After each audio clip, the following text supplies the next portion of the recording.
Good evening, everyone. Thank you for joining us in the third night of the semi-marathon series from this year. Tonight, we have with us Jasmina Buhova from PMI North Macedonia. She is vice president in the chapter. She's an engineering center director at Qinshift Avenga. She has more than 20 years experience in project delivery and organizational transformation. She has a master's in project management and a bachelor's in computer science, bachelor degree, sorry. She has led over the time complex projects and initiatives across international organizations, and she was always focused, she had a consistent focus on delivering value, driving results, and leading change. Thank you, Yasmina, for being with us. The floor is yours. Thank you, Razvan. Thank you for the invitation, and thank you everyone who is joining for this interesting topic. So it is a pleasure to be here on the third day of the semi-marathon that is organized by the PMI Romania chapter. So without further ado, I will share the presentation. Let me know if everything is okay, if you can see the screen. Yeah, it's visible. Just a second, let me just restart the sharing first to start the PowerPoint.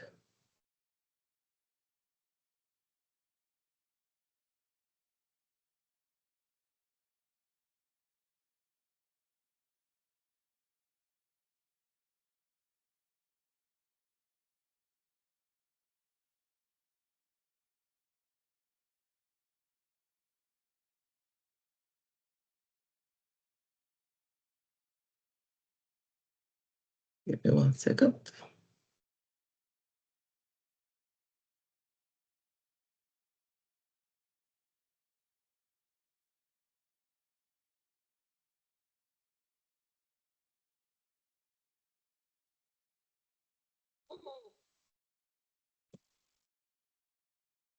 Is it okay? Just to confirm. Is the slide visible on the screen? Yes. Yes. Great, thank you. So this was our topic for today, continuing the session of the PM semi-marathon topics on the essential skills for the project manager. So this one is an interesting one, especially if you have experienced it in your companies, in your professional life. So hopefully you will hear some insightful things and you will be able to incorporate them, or you will share your experience from your point of view. So just a short introduction about myself. So more than 20 years of experience, almost 25, but it's good to cut it a bit to seem younger. I have experience, as Razvan mentioned, in both delivery, project management, heading a PMO, being part of a bank for almost half of the career in the delivery side of the bank within IT department. And currently I am part of Avenga, which is a company that has recently integrated and doubled in size, in processes, in engineer capacity, but we will find out more also throughout the presentation, because I wanted to link the theoretical experience that all of us have as managers, leaders, and also the practical experience that we experience in our daily professional life. So I'm delivery director of financial services for USA, Sweden, and Southeast Europe, and also engineering center director for Southeast Europe in Avenga. And within certifications, I have some certifications which are in the scope of service management, but also in Scrum Master, Safe Agilist, ISO, and so on. And as I mentioned, and Razvan introduced me, I'm the vice president of PMI North Macedonia chapter. So hopefully this will be an interesting exchange of experience. Well, we are facing changes on daily level, especially in the professional setting. With everything that is speed up, the current times are bringing us quite a fast pace of professional development, of trends that are coming and going. So even if we look at this quote, this is something that we should accept and embrace, because change is here to stay. So in organizational setting, this is even more true than it ever was. So organization needs to also embrace and accept that the task is to lead the change. Otherwise, of course, competitors will or the market will not let those organizations that do not adapt survive. So it's not about whether to accept the change, but it is something that is, of course, recommendable in today's settings and today's times. I gave a brief overview of the content that we will cover. I will connect the organizational transformation landscape with the value-driven project managers. And hopefully, I will also present to you some useful slides as a summary of all these key skills and takeaways that you can take with yourself after the presentation. So first of all, let's dive in a bit deeper into organizational transformation. This is a word that we hear very frequently, and this is actually a set of complex activities that change different aspects of organizations. There are different types of organizational transformation. The organization can transform their digital landscape. So we hear a lot the digital transformation word during this time, especially from the pandemic onwards. But also there are cultural transformations, there are mergers and acquisitions, agile transformations, and also other like strategic restructuring and so on. So these are like the most frequent ones, but of course the organizations can transform in different ways. Let's look at this more typical and more, let's say, present digital transformations that are part of today's landscape of companies. First of all, digital transformation. This is something that is very actual for the companies. So whatever the market, whatever the domain of the company, every company is using some digital technology, digital processes, digital tooling and systems. So digital transformation is not something that is undertaken and closed and forgotten. It's something that is also a process of continuous implementation. So this is actually a business strategic initiative to incorporate or transform or to integrate and consolidate the digital technology landscape of the organization. It can be in the scope of the whole organization, or it can touch certain areas of the digital landscape of the organization. What is important is to actually select and establish the digital transformation framework, but before that, you also need to assess. So you need to assess where the company stands in the digital landscape of the systems that are incorporated in the organization, then to select the strategy that is applicable based on where the company wants to come at the end state of the transformation, and of course then run the implementation and monitor the implementation and of course sustain this implementation. Of course, this is not it is not a process that ends. It is, as I said, something that is a cyclical transformation, but every transformation has its own specifics and own goals. Maybe someone needs to be muted, Razvan. I hear the microphone from someone. Yes, I did. Yes, thank you very much. So cultural transformation is something that may seem like a buzzword, but it is not that. It is actually critical for long-term success of a company. So culture is very important. I hope that you agree with me. Maybe you can write it also in the chat, whether for you the company culture is something that is important for you, or maybe other things are important for you. But I think that company culture is something that attracts and retains talents.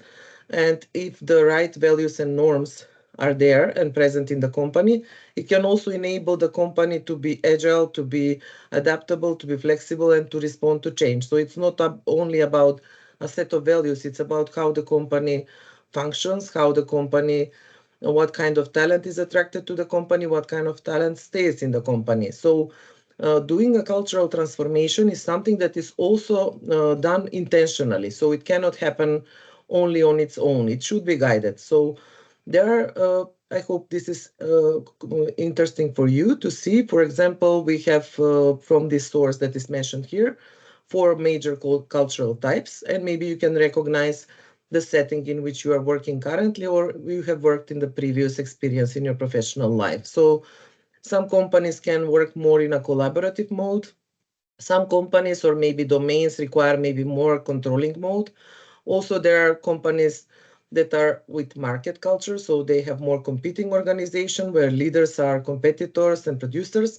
And there is also this adhocracy, which is actually creative orientation of the company, where leaders should be more innovators and visionaries. So, of course, it will depend also on the type of the company, but any type of company can also choose that their culture can be more collaborative, or maybe work towards more innovation, if it is a startup or if it is a company that needs to produce some innovative solutions. So cultural transformation, also what is interesting to mention is it can be a transformation on its own, but it can be also part of other types of transformation. So for example, if the company wants to change the strategy, or if the company is enduring a merger, acquisition, and integration process and transformation, cultural transformation can be also part of that huge transformation of the company, because a couple of companies being brought together with different cultures also require some cultural transformation in the company as well.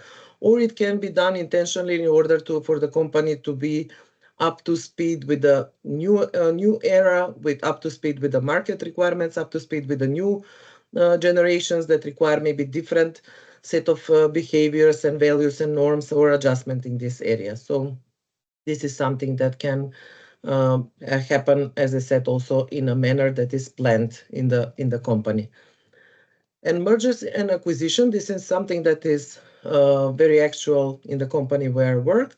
We have become double the size of the company, so almost 7,000 people, more than 6,500 engineers only.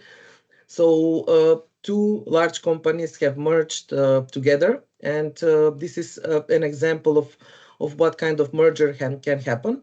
We have done a merger which complemented the set of markets and domains that we were covering as companies, but mergers can happen in different ways. So these are different types of M&A transformations. Of course, there can be more, but these are some that are quite typical.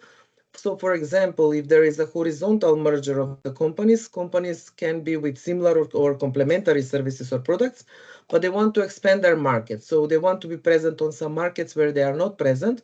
Instead of trying to bring their services to that market, they can decide to acquire a company or to merge with a company. And that is actually the benefit is having an economy of scale. There are challenges, of course. The main challenge is keeping flexible while growing the company, especially when companies grow bigger. This is one of the risks that they face. Vertical mergers are happening in companies that are working in the same industry, but joined to improve some logistical aspects or to consolidate the staff. This is also something that is giving benefits. The benefit is economy of scope, but there are challenges that we mentioned also in the previous slide. That is the company cultures that need to be aligned between the two companies. And we have also conglomerate and concentric also mergers and acquisitions, where also we have benefits of synergy, growth, diversification, or operating economies. But on the other side, we have challenges like risk of cultural clash, reducing efficiency, and some similarities in the concentric, for example, merger, where similarities can prevent diversification. So in the concentric merger, the companies share customer bases, but they have different services to their customers. So even after the merger, the challenge can be that they still are not diversified enough. So every type of mergers and acquisition bring its own benefits, but also their own challenges as well. When we look at some of the, let's say, best practices or some things that we should be mindful when we are part of this kind of projects, whether in a role of a project manager, a leader, or just an employee that is part of the company, it is good to remember that the companies are merged, but they are bringing the knowledge between themselves. So this knowledge it's good that you utilize this knowledge. So if the companies have already some successful processes, it is also the effort can be planned to reshape and elevate those processes. In larger landscapes, creating processes from scratch can be quite painful and challenging process, especially because people already have the habit of using certain processes, and bringing something from scratch can be a challenging endeavor, where a lot of additional trainings, additional advocacy is needed in order to persuade the people to switch to the new processes. So doing this gradually by first merging the processes or using the processes that are useful, and then gradually adjusting the processes to the new reality may be a better solution. Also, it's very good to remember that in the companies that are being merged, no matter how many, there are always internal subject matter experts. So companies usually engage consultants, of course, to help them with the mergers. And this is, of course, a good practice that is done, especially in the big companies. But on the other end, it's very good for the companies to also recognize and select the internal subject matters that can help within the company with their expertise on the design and revamping of the next level processes in the company. And of course, this is something that is sometimes challenging for the people to accept, especially if they're coming from some smaller companies that are being acquired by big companies. It is that this is sometimes a never-ending process. So even in a company that is not part of a merger or acquisition, the processes are constantly evolving. So they need to capture the change on the market. They need to capture the change in the customer expectations. So readiness to adjust and to adapt in continuity is something that is important from one side on the company level, but on the other side is also important that the company implements a feedback loop.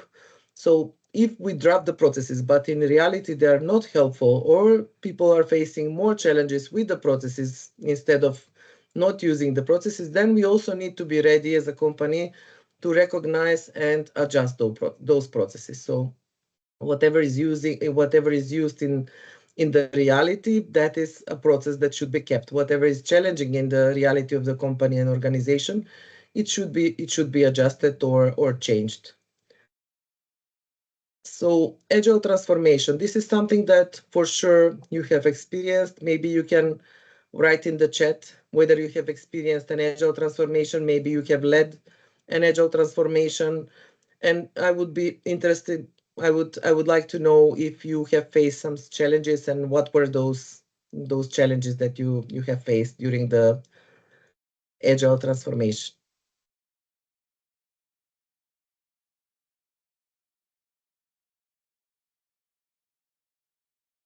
Let me see someone. Yes, I see that we have someone that led the agile transformation. Maybe what was the biggest challenge or maybe biggest win that you have faced during that? It took very long. And was there a win? Was there a desired state at the end of the transformation? I will unmute to be quicker. The win was the long. It took long because we need to also explain to the customer this way of working, and they were external customers. And the win was that the project were very smooth afterwards. But it took us 1 to 3 years until we were all on the same page. Yes. Thank you. Was there hesitation maybe from the people that were part of the transformation?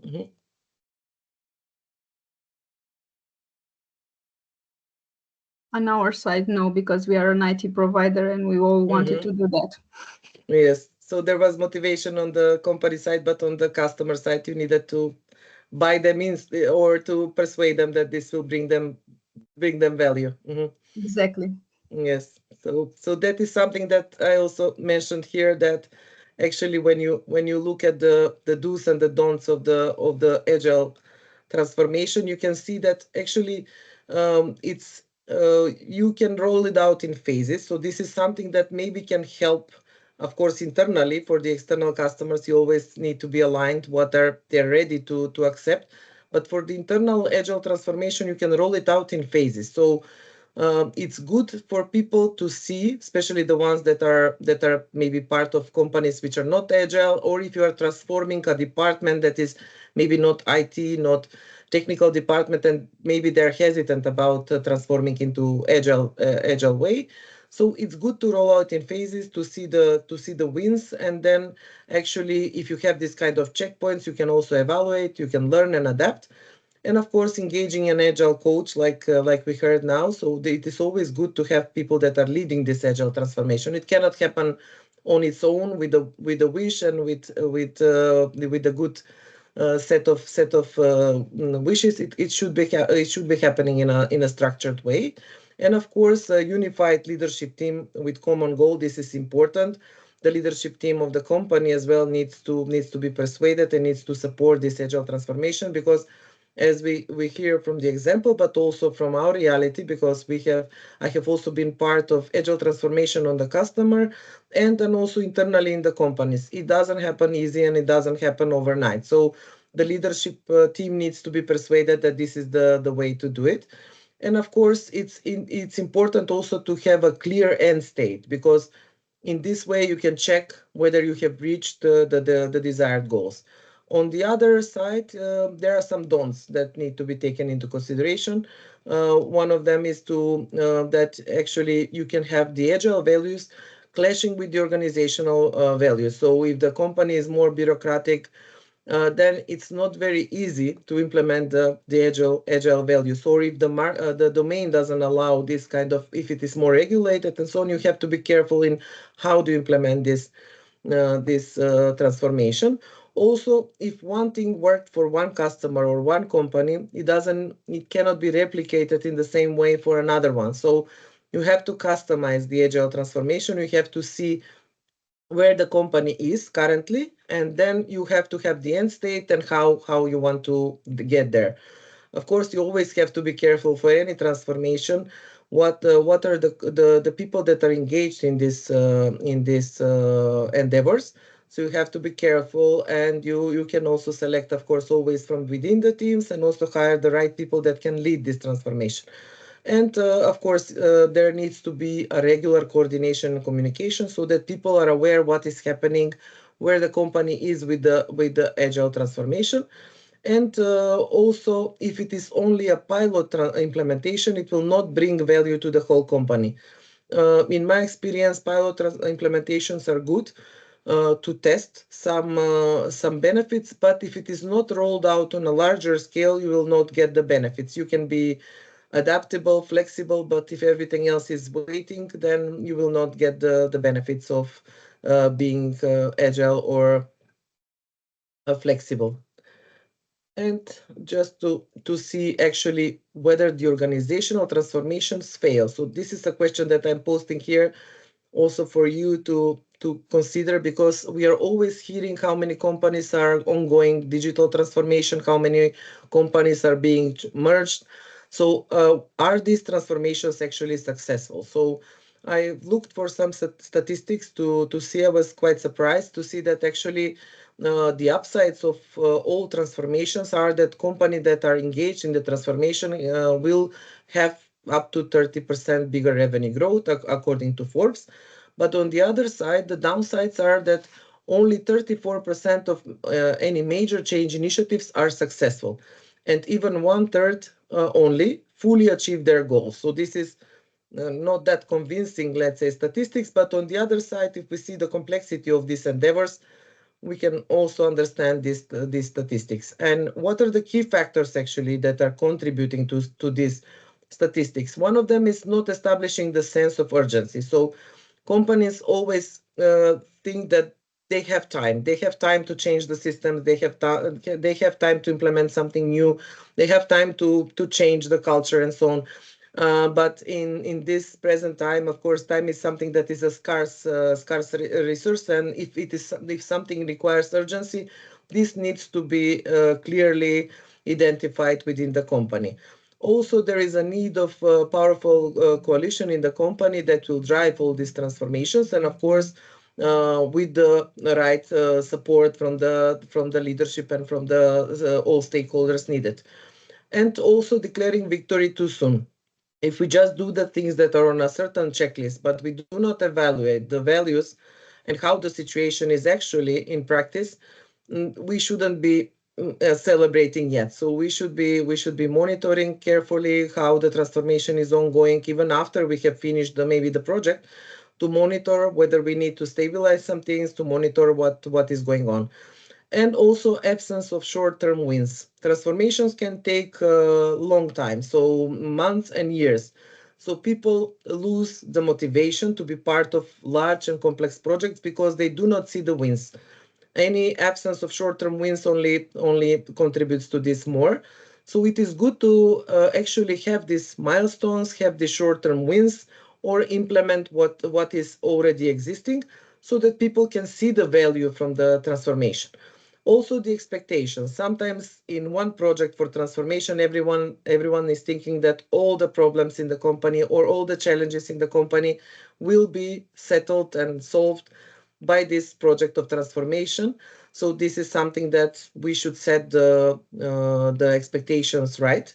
What are the problems that we are solving? What are the challenges that we will be addressing, that we will not solve everything that is pending in the company, what is the scope actually of the transformation project.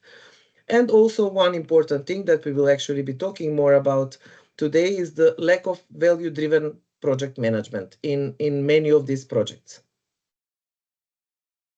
So let's find out more about value-driven project management. Maybe you can also write in the chat if you have encountered this as a terminology, if it is familiar for you from any of the methodologies that you are using or from your daily life, so that we understand where to focus more on the next slides. Has some of you maybe heard about it, or what do you expect that it is bringing actually? What is value-driven project management and what will it address?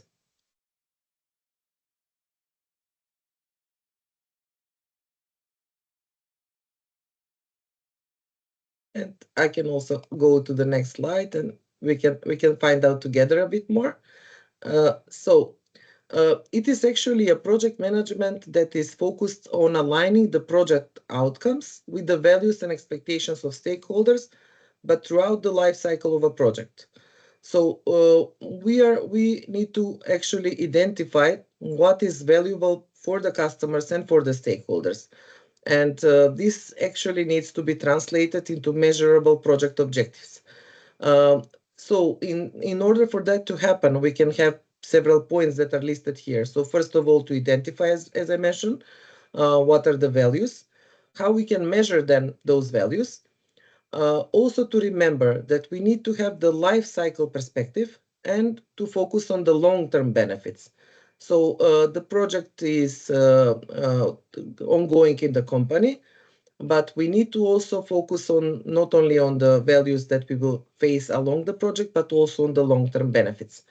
Then we also need to do adaptive planning and reprioritization, because in today's market, in today's reality, we are facing many challenges. Today, something is one priority. Tomorrow, we are coming to work and something else is the highest priority that we need to focus on. So in this type of project management, we need to incorporate adaptive planning and reprioritization and expect it. Then we also need to have means on measuring performance. So how the project is performing, but also what we are delivering in the project, what is the performance. And also to incorporate the customer and stakeholder feedback. So it is very important that whatever we are delivering, whether it is some software solution or it is maybe a process or it is something else, it's a product, we need to incorporate customer and stakeholder feedback, be ready to accept it and be ready to incorporate it back into the loop and then focus on whatever we have as a feedback. And collaboration and communication is something that is a must in any type of project, in any type of methodologies. We can always solve a lot of things by collaborating and communicating with the end customers, with the team, within the company, with the stakeholders, especially when it comes to project management. When we actually list all these activities and we are doing them in the project that we are engaged in, actually we are helping that the focus of the project is actually that we have some values at the end of the project. It is not only finishing the tasks, finishing the milestones, but also we are checking ourselves what is the value that needs to be happening when the project is ending. If we are finishing a project on time, but the value that the customer actually is hoping to get is not there, we will miss the mark. Maybe the project will be successful in terms of, let's say, theory. So we are checking the boxes that everything is on time, we have done this and that, but maybe their expectations actually are not there, or maybe the priorities have changed and we haven't captured that. So it is important to have this in mind when we are managing the projects. What we can do actually to get there, to actually get to the point where we are actually managing the projects but being driven by value. So first of all, we can develop a strategic mindset. This is a different set of skills and different approach than having a strategic than doing a strategic planning. When we are hearing strategy, we always think about developing something in a long run, developing some long-term plan. Strategic mindset is actually changing our behavior and changing how we are actually practicing on day-to-day level our activities. So you can start on daily level to actually practice proactivity. So don't wait for someone who should be responsible for something to do it. Try to develop your strategic mindset by thinking proactively. Maybe someone is not addressing that need. Maybe you are the one that is thinking about certain solution. Why not propose something to be changed, whether in some action or whether in the project for something to be improved? Of course, you always have to have the big picture in mind, not to lose the big picture and the big goal that is ahead of you. But on the other side, this proactivity in the day-to-day activities sometimes brings us closer to the goal. Also, you need to focus on innovation and creating new value. So in many cases, we are actually monitoring set of tasks. We are monitoring some user stories. We are monitoring how teams are performing. We are communicating.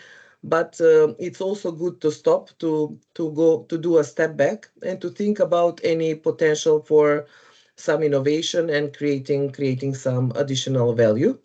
We can always find also people that we can motivate and we can address any ideas that they may have, and also consider that maybe those ideas will bring some new value to the project.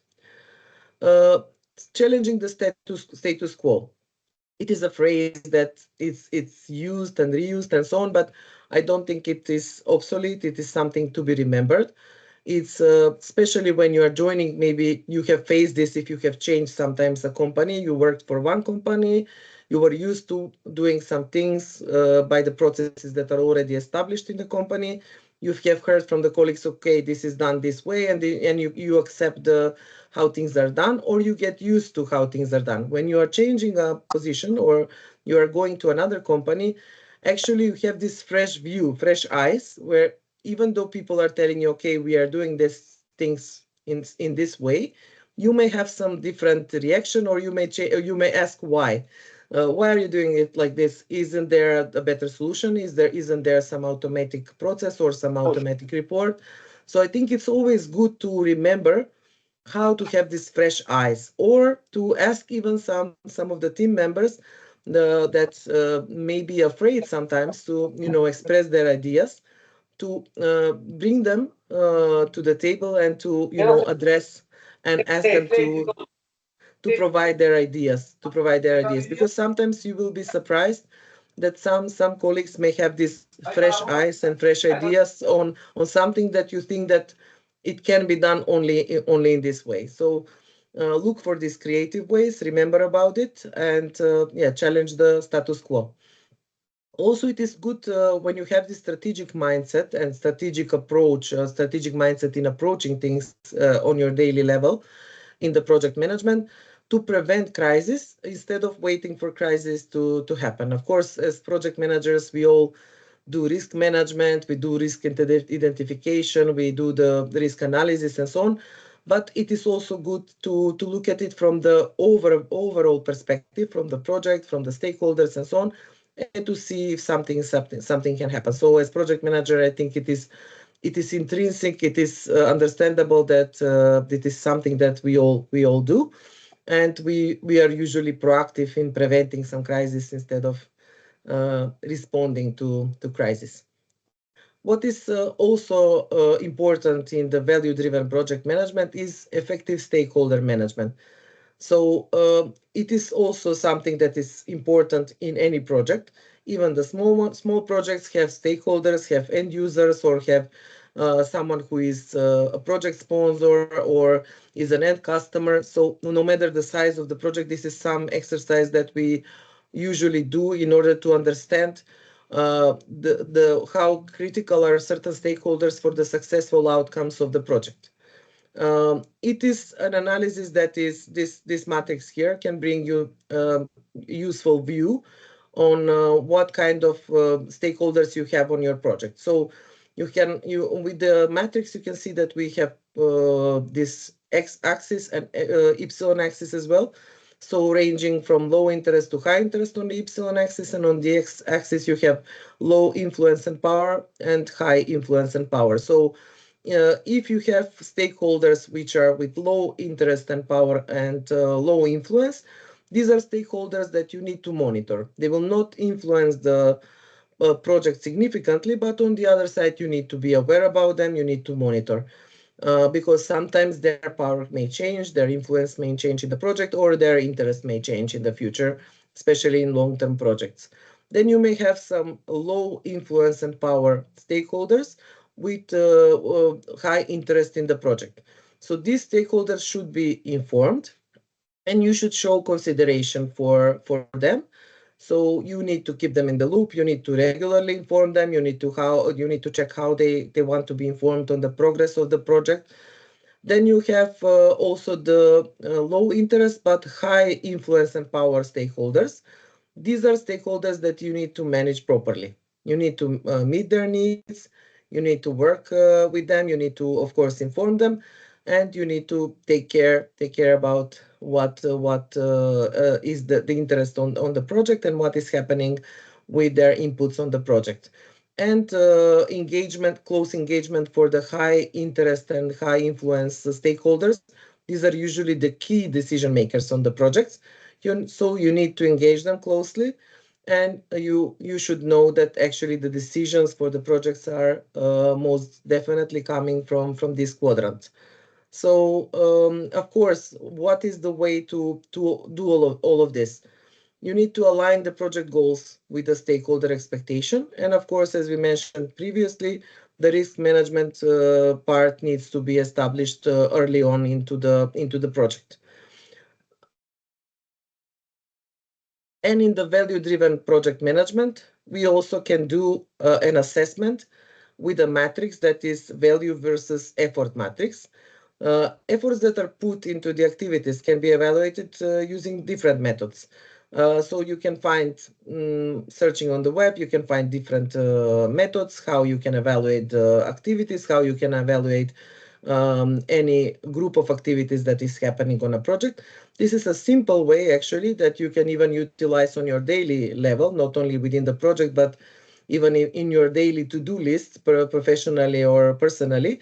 So you can actually list your activities that you are doing, and then you can actually place them in the specific quadrant. So if you have some activities on the project or in your daily life that require low effort and low values, you will put them in this quadrant, and so and so. So what you will be looking for here. So of course, first of all, it is understandable that all of us would like to put a bit of a lower effort, but bring the biggest value in the project. So this is usually the tendency when we are developing something, especially when we have more freedom to choose what we are developing or what we are producing, to actually choose the activities that require low effort but bring high value.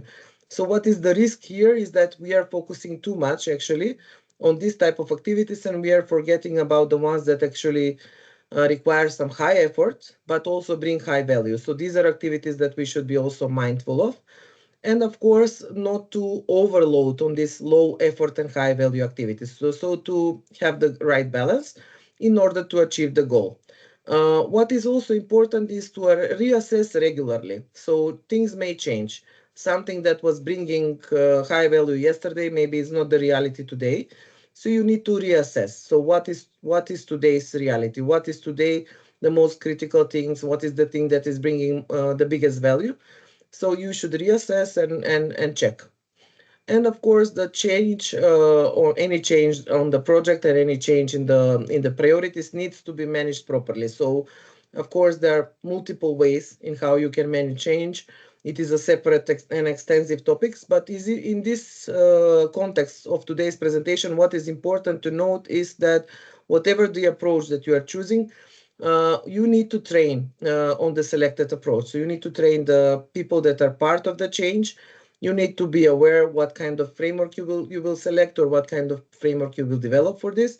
And also do not forget to communicate why. So if we are passing a project of organizational transformation that is implementing a lot of changes across the company and organization, I think that it is important that all of the people that are part of the company understand why. Because sometimes, especially during large projects, which are taking quite a long time, people may be tired of all the changes that are ongoing. So understanding the why and reminding people why something is being done is always good. Same thing apply also for any project. So if you have a project that needs to be done, actually, you also need to specify to your team why the project actually needs to be done, what is the value that the project will be bringing to the customer or to the end user. Because sometimes we focus too much on the tasks, but we forget to look at the big picture, look at what the value is, what is the value that is being brought to the table to the customer. So you as leaders, project managers, program managers, you can always remind the team, or you can always write this as or remind them on your frequent meetings. Okay, why we are doing this actually, because we are always focusing on finishing some task, on checking something on the checklist, but sometimes we forget, okay, why we are doing this and what is the end goal that we want to achieve. And going forward, actually, what are the value drivers when it comes to the organizational transformation and how we can connect? Actually, we were speaking about organizational transformation, the different types. As I mentioned, there are multiple types of organizational transformation, but no matter what the type of organizational transformation, what can be the value drivers here and how we can connect actually the value project management with the organizational transformation. First of all, we can actually have data-driven decision making. This is something that is applicable to many areas of our professional life.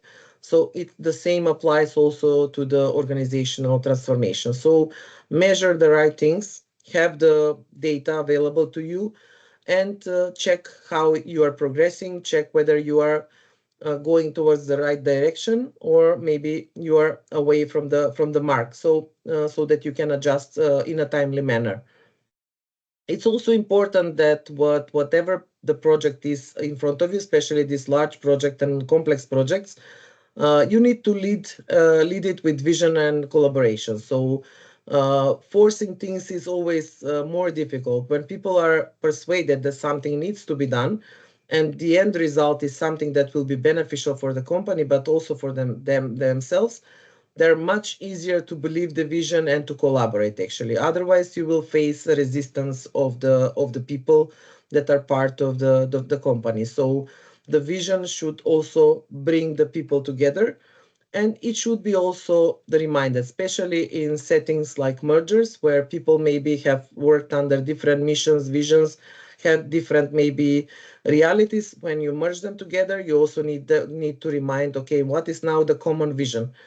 Do we all face the same challenges? Do we need to maybe adjust how we are communicating this to the people? And technology and tools, this is something that is sometimes forgotten, not in the digital transformation, but in other types of transformation. but it is quite critical actually. Having the right technology, selecting the right tools can make our lives easier, even if transformations that are more organizational or strategic. Having the right set of technologies and tools can help us having the right reports, can help us have some automation in the whole setup, can help us monitor the milestones that we need to achieve.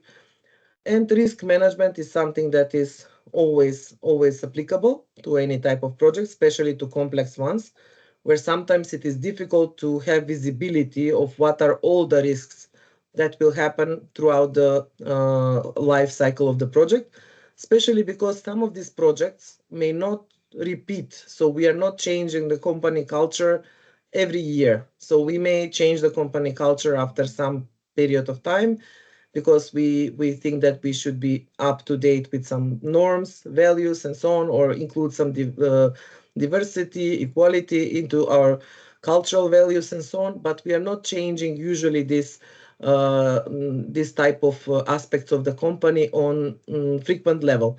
So it's sometimes difficult to draw from history and to draw from experience. So you have to be mindful, and maybe if you also find out about certain risks throughout the course of the process, throughout the course of the project, you should also address them, of course. Developing emotional intelligence. This is something that actually you will find out even more tomorrow in the next session, but it is critical actually for the leaders and managers actually to have this emotional intelligence. For all of us, we are sometimes technically oriented, but having emotional intelligence that all these processes are actually in addition to the daily work of the people involved should be there. So we should be aware that besides the daily work of the colleagues, we are also doing either agile transformation, either digital transformation. So people need to also spend some time to adjust to the change. So have this emotional intelligence, be understanding that some people maybe have more resistance to change. Some people maybe are more happy to accept the change. So be mindful that people are different. People may react differently to changes. So be mindful and be understanding about the aspects of the change that people are facing. And as in many things in life, we are all passing different courses. We are all learning all the time. We will learn until the end of our lives. So also the organizational transformation is also a continuous cycle of learning, actually.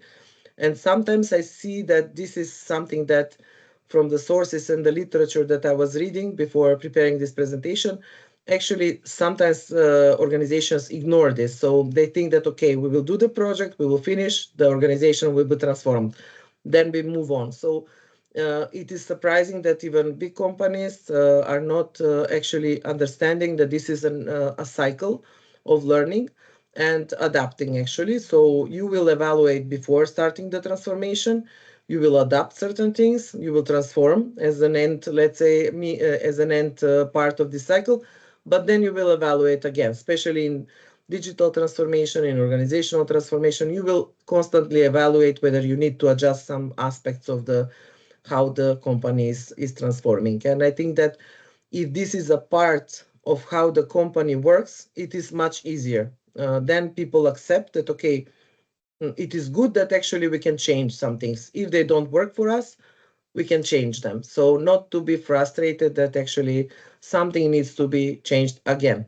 So if this is a normal reality, normal value of the company, a part of flexibility of the company, it is much easier, actually.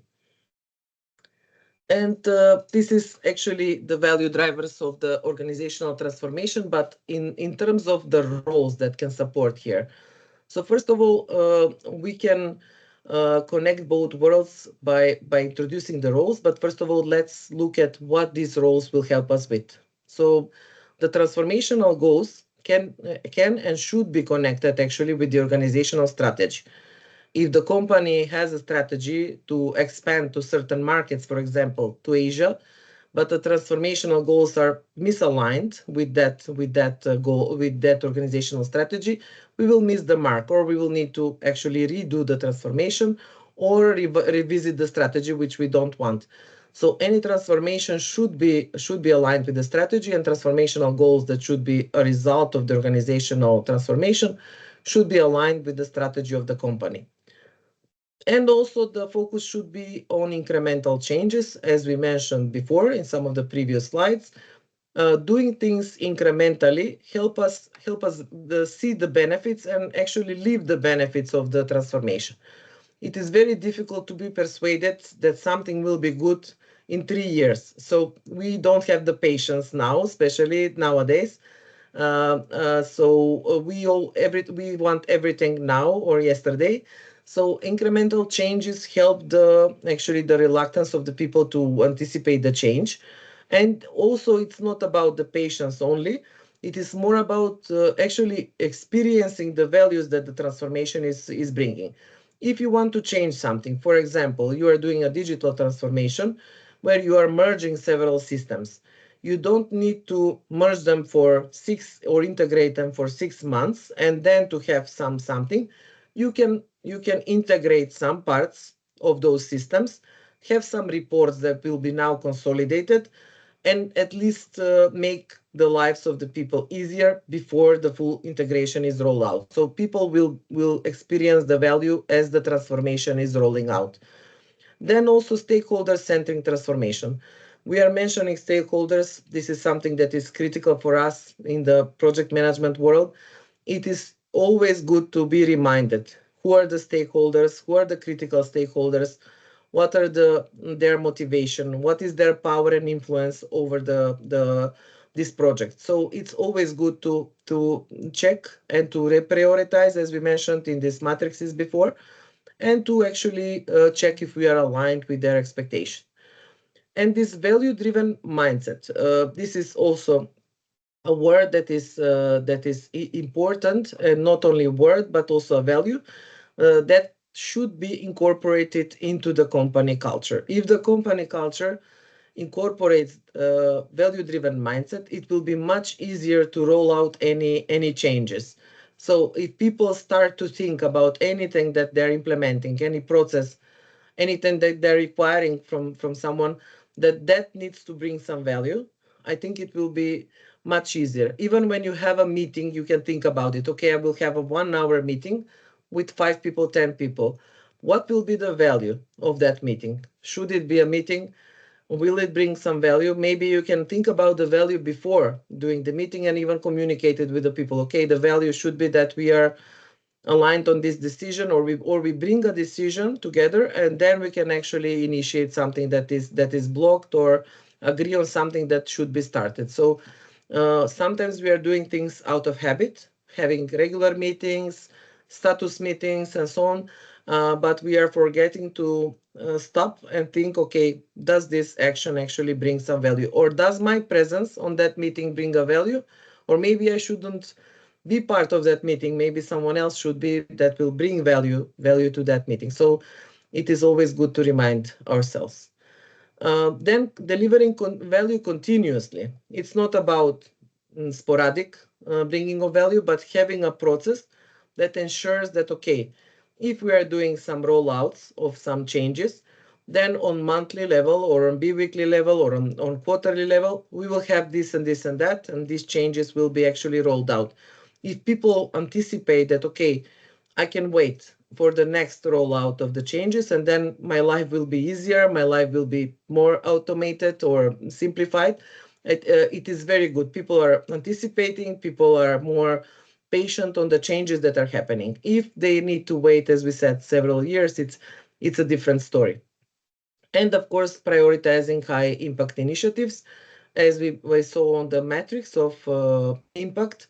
It is also always good to reprioritize. Sometimes some plans, even though we are all claiming to be adaptable, flexible, agile, and so on, you will be surprised how many companies actually, when you read the sources, how many companies are actually doing some things because no one is stopping to think, okay, should we reprioritize? Is this still the top priority? Or they're not asking the right people. They are reprioritizing, but they're forgetting who are the stakeholders, who are the interested parties that should prioritize actually what is the most burning topic for the main stakeholders, for the main end users, and so on. So stop and think what are the high impact initiatives, try to incorporate them sooner in the project if possible, and you will have a bigger buy-in from everyone involved in the project. And of course, change management cannot go without employee empowerment. So people should be empowered to address any changes that are needed. Hopefully that is part of the company culture to have transparent communication. Usually nowadays, it should be the case everywhere, but it should be also reminded to the people that, okay, you are empowered to address some things. It should be something that is also a part of the onboarding training, and if they're part of these trainings, they will be aware that company, you can actually address things that needs to be changed, and you can also support them as well. And of course, we should be also mindful, okay, by trying to have this continuous value delivery, prioritizing high impact initiatives, not also to lose the long-term value of organizational transformations, because all the building blocks, all the steps that we are taking should bring us to the end state and desired, let's say, transformed company. So this long-term value also should be always as a big picture in front of us. Okay, where do we want to get, and are we on the right track? And communication and transparency is something that we cannot stress enough. It's always good that people are aware, even on the setbacks, even on the challenges, because no one is perfect, of course, and having things transparently communicated, it's much easier for people, okay, to trust. Okay, today we know that there were some challenges for some rollout, but tomorrow when this is done successfully, we know that actually this is done successfully. So having a culture of communication and transparent communication and regular communication as well is very important. And now comes the interesting part, like how we can have everything supported in the reality of our companies or the companies that we will be part of, or maybe we will be consultants on some transformation project, or you will be hired as a agile coach or digital transformation officer. So there are certain roles in the C-level area, like chief transformation officer is quite actual, chief digitalization officer, chief information officer, especially for the digital transformations, and also chief strategy officer for strategic initiatives, for strategic reorganizations of companies. But on purpose, I have added here what I think that is sometimes critical, but not visible in some of the sources that I was looking for.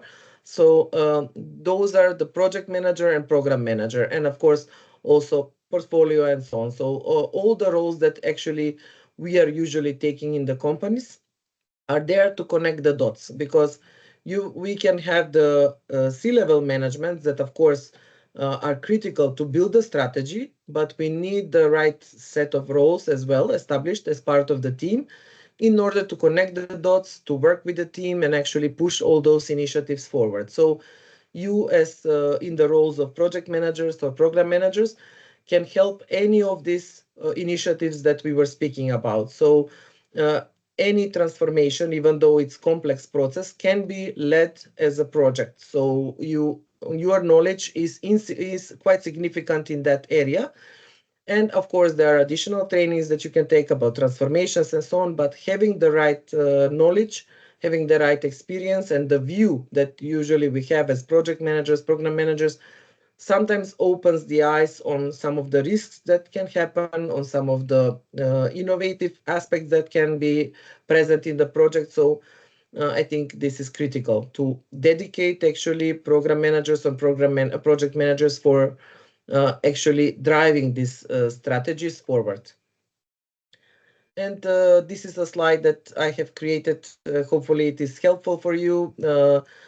How we can actually have a value-driven project management helping us in the organizational transformation. I try to summarize the steps that I see critical for this type of project management, which will help us drive the organizational transformation. So first of all, as we said, define and deliver the value. Define what are the processes that will ensure continuous delivery of value so that people are persuaded the transformation is bringing value to them, and then measure the right things. You can measure sometimes, companies usually measure, many companies have KPIs, OKRs, and so on, but it is important to measure the right things. Then, as we mentioned, you need to be aligning the project actually with the strategy. So any transformational project needs to be checked regularly, whether we are still aligned with the strategy, with all the changes that may be happening in an adaptive planning. And we need to understand the strategic objectives. So if we don't have this clarity, it is good to have the right stakeholders in the project to ensure that our transformational project is actually aligned with the strategic objectives of the company. This way, we will ensure that the end state of the transformation will be also aligned with the strategy. We will not be surprised once we end the project that actually we are missing the mark. So this is something that should be done also on regular basis. Reprioritization is something that we mentioned. Priorities change. So by staying flexible and adaptable to the new reality, and by accepting that we need to reprioritize, we will not be frustrated when this happens. This is something that we should accept from the start. Priorities change. We should manage the project in a way that allows reprioritization. Feedback is something, as we said, sometimes we think it's understandable, but you will be surprised that in many cases, in many projects, we are not collecting the feedback from the right people, or we are not collecting it regularly or incorporating it back. We may collect feedback, but then we continue with our plan.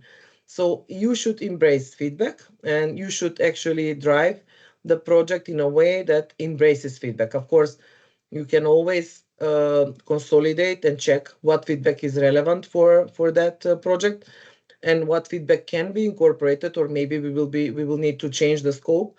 Then we can say, okay, this is something that is critical, but it is not now in the scope, or it cannot be in that timeline. But it is good to have it, and then you can incorporate it in the next initiative. And flexibility and adaptability. This is something that is important for any organization, no matter the size, no matter the type, even in organizations which are quite large. It is really important that we try to stay flexible and adaptable, because in this way we will have the possibility to respond to any changes quickly. By being rigid, it is always difficult to adapt to answer to any change in the market, to any change in the customer requirements. And then as time passes, we will need to take another and another huge project of transformation in order to change constantly the company. By staying flexible, we may have these processes in continuity and being flexible on daily level. And as we mentioned previously, collaboration and communication. This is something that is a key to successful transformations. The culture of regular and transparent communication and collaboration is something that should be part of modern organizations. So ensure that you as a project manager as well encourage this kind of communication, or also promote it in your teams, so that you can also get, as I said, some ideas, some feedback that you may not get in a different way. So this hopefully summarizes and connects actually the dots from the organizational transformation initiatives with the value-driven project management.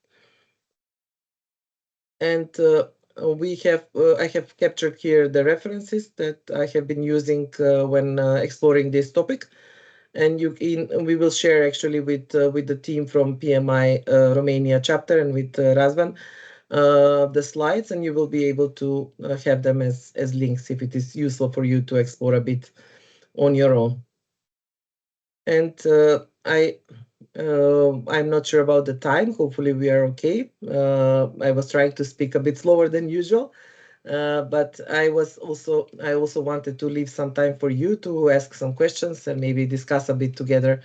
How does it seem to you? And maybe before we go to the questions, maybe I can show you one example. I also have some books here, which may be interesting for you. And an example, for example, we have organizational transformation, which can be led by a traditional project management or value-based project manager. So for example, we want to change the company structure from hierarchical to flat network-based structure. So if we have a traditional project management, actually our goals will be to deliver a new organizational chart. Okay, we will now transform the chart in Visio, we will rearrange the blocks, and we will have a flat structure. Then we will have some milestones until we get there with this reorganization. And we will focus, okay, are the tasks completed? Did we reorganize the departments? Did we reorganize the functions? Did we merge? Did we consolidate some functions in order to reach this flat structure? And that's it. But if you switch your view, as we said, to value-based project management, then you will not check whether the organizational chart is ready, but you will measure whether this flat network-based structure will bring you decisions quicker. If not, then you are doing this transformation, but without the results that you want. You will have maybe even more chaos, or you are not maybe structuring the new setup of the organization in the right way. So by measuring the decision-making speed, you will actually be checking what is the value that you are getting from this transformation. You can also track the engagement score. So you can also track the cross-team collaboration metrics. So how are the teams collaborating, the speed, the number of requests, and so on. And also you can focus more on the impact and the feedback. So once you have this implementation, what is the feedback that you have? What is the impact that is there on the organization? So you can here on this example, you can actually see the different view that we would have as traditional project managers, let's say, and project managers that will switch a bit the view onto the value that some transformation will be bringing to us. And let's go back to, and I will minimize this one just to take a look on what is happening in the chat. So hopefully it was not too much content for you at once, but hopefully it was structured in a way that I managed to bring across the message that I wanted, especially as I mentioned, being part of these organizational transformations in many of the companies where I was part of. So hopefully you have also your experience, so maybe you have some questions from your side, or maybe something that you want to discuss here in the group. Thank you, Jasmina, very much for this presentation. It was another interesting topic, and I'm sure that any of us has went once in his professional life through a transformation, and we know very well that normally people have a tendency to resist to change. Oh, we are reorganizing. I'm going to lose my job. We implement a new ERP. Oh my God, what am I going to do? All these thoughts from the people. So I have one question. Do you think that resistance to change in an organization is directly proportional with the maturity of the organization? Or is there any connection between the maturity of an organization and the resistance to change that you encounter? So you think if maybe organization is more mature, then the resistance to change is higher? Higher or lesser, it depends. Yes. So I think that, sometimes for example, in new companies or in startups, everything is new. There are no processes. So people view processes as a lifesaver. So, okay, if something is done in a chaotic way, if we implement maybe some structure, some system, or some process, it will help our lives and it will define our lives. But as the time goes and we are moving maybe from startups to maybe some bigger companies or maybe some more regulated companies like banks and so on, we need to have a lot of processes and procedures in place.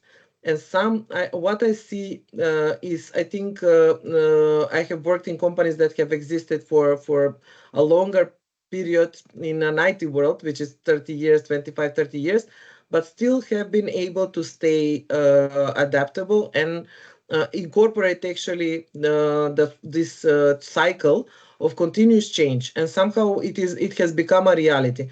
And I also have seen companies which have existed for a couple of years, and there was a bigger resistance to change because people somehow incorporated in the company style of working this, okay, we don't challenge the status quo, otherwise we will be, criticized, or, we will not get nowhere. So we stop giving ideas, we stop. So it is important to, I think, develop this culture. And I wouldn't say that it is a strict rule. It depends, I think, from company to company, and especially depends on the company culture. And what I would also say from my experience, it's always, even if we are innovative and if we propose ourselves or someone else some new process or some adjustment, what is sometimes forgotten is, okay, how many processes are we using from habit?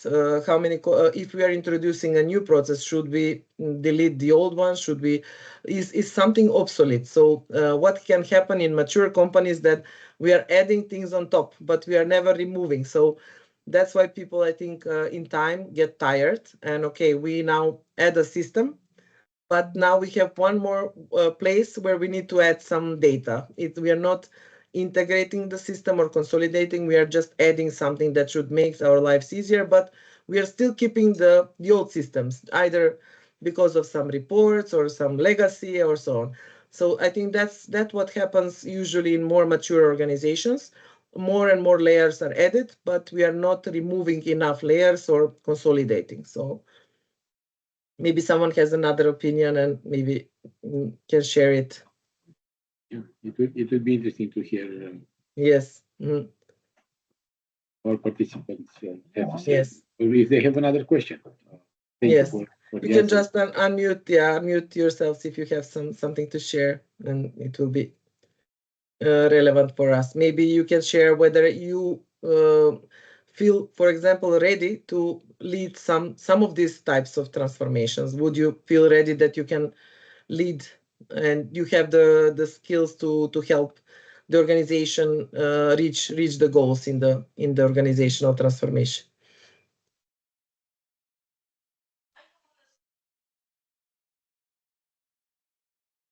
We know that Corina, that shared her opinion, that definitely is ready, as she's led the agile transformation. But I think that everyone here, that I think that was my message that I wanted to bring across, that that you can feel ready when you are managing projects, no matter the size.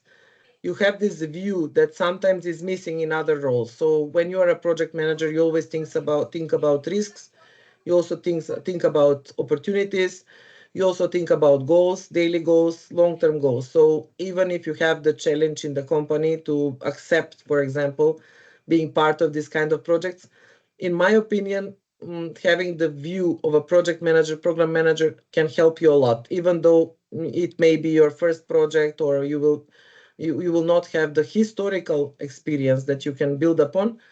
I think that having this view is really, really useful. So I would say accept the challenge, and then you will learn as you go, because these type of projects are never the same. So even though you have done it in one organization or in one setup of the organization, the next one can be completely different. So being a prepared project manager, program manager, and thinking in terms of value can help you very much. And yeah, you can practice this on areas of your professional life, and then implement it in some complex project like organizational transformation. Okay, thank you very much. I put in the chat the feedback form for tonight, and if anyone has other questions or other things that wants to discuss in this session, please feel free to add. If you don't want to open the camera, it's fine. You can unmute your mic or add the question in the chat. It's fine. I wanted to thank you for sharing this. It takes a lot of I don't know, courage to strike when it's a big organization, but it's not impossible. What I wanted to add, of course, is that maybe it's helpful to try it out in small steps at first. Yes. But all that you wrote there is feasible and it's doable. as you said, any project manager has this power. And Yes. thank you for reminding us today. Yes, yes.